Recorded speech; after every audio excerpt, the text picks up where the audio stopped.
À quelques jours de la date anniversaire de l'incendie de Lubrizol, la présidente de France avait invité cet après-midi la presse nationale et régionale.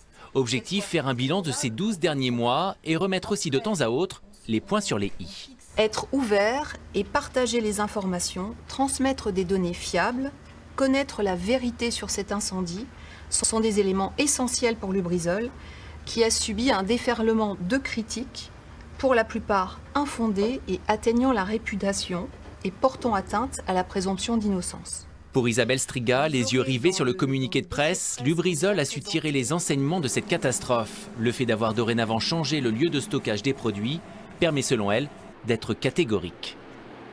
Ne pas reconstruire les entrepôts signifie que ce qui s'est passé le 26 septembre ne pourra plus se passer.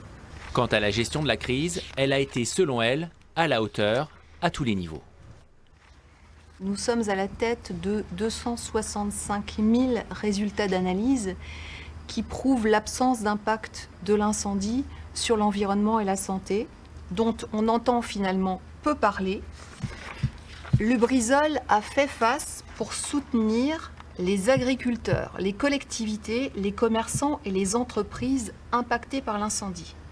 Dans une démarche volontaire, nous avons mis en place des fonds d'aide d'urgence. En tout cas, les journalistes sont prévenus. Lubrizol veut maintenant tourner la page.